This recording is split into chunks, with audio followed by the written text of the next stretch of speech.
This is probably a really important one. And it might seem kind of like it's mellow and not that important, but it really is. And I don't think this is a conversation that happens probably much.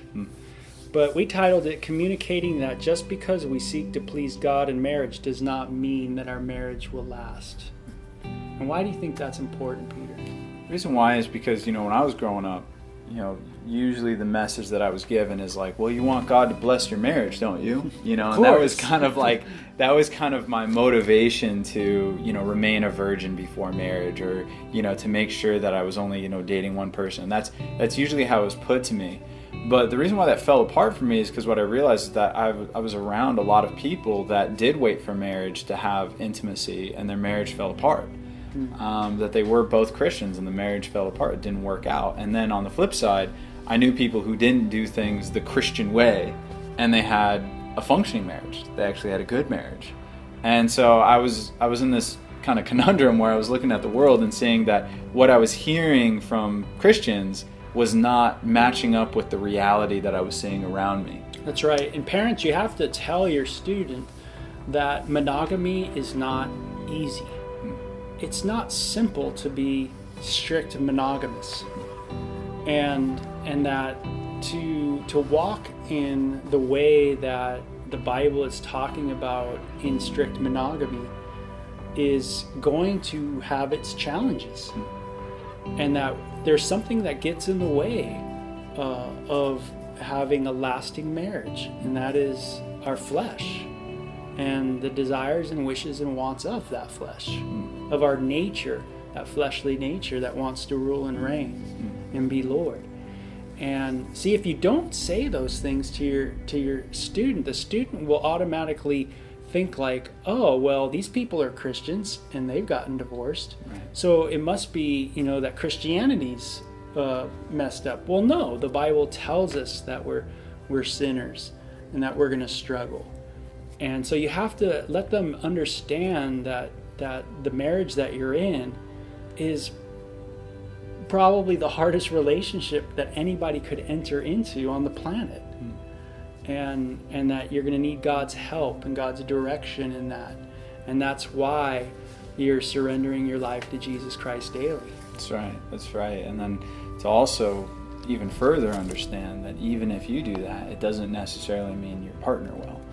Right? So you can be pursuing God with all your heart, mind, soul, and strength, and you could be working on yourself, and you can be doing all these things that the Bible tells us to do. But if your partner chooses to go a different direction, you can't control that, and you can never predict that. You might marry someone that does have a heart for Christ and does want to do the right thing, and they can change their minds in the middle of the marriage. And so a lot of people in my generation have kind of looked at marriage and be like, well, marriage is a sham. Marriage is the problem. We should just never get into marriage because that's what leads to issues. We should just be able to have that freedom and that liberty to just date around and just to have relationships with people that are close and intimate. Yeah, and some people do say like strict monogamy is the problem. Right. That strict monogamy is the problem. And what we as Christians would say is like, no, it's not the monogamy that's the problem. It's not the marriage that's the problem. It's the heart that's the problem. Right? We're the problem.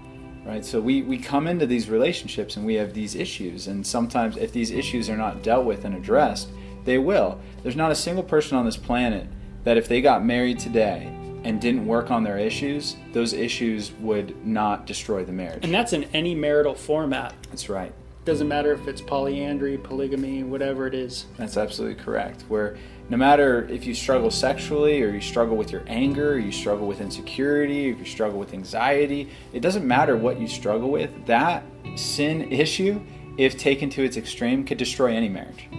Right? So it doesn't matter what your issues are. If we're not working on these things, either we'll get divorced, or our marriage, even if we make it to the end, is not going to be a very happy end.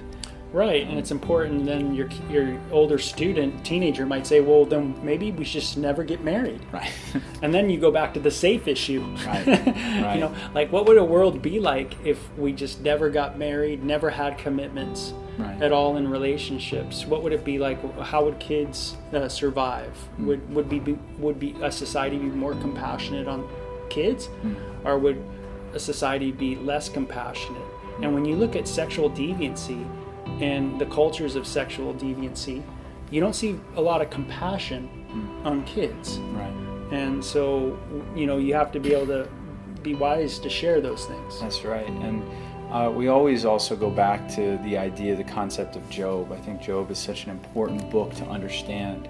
Because what you have with the book of Job is you have a person who lived the right godly life. He did all the right things in his business dealings. He did all the right things in his parenting. He did all the right things in his marriage. And yet all those things collapsed on him. Right? So just because you're doing the right things doesn't guarantee a blessing from God. That's not the kind of world we live in. We live in a fallen world. And that means that bad things happen, that people go their own way and destructive things come from the outside and hurt us. We don't live right lives. We don't seek to glorify God to get some sort of an outward blessing. We seek to glorify God because He is the blessing. Right? God is so good that even if you following Him meant that you lost everything else, like Job, you would be able to sing with Job and say, though He slay me, yet I praise Him.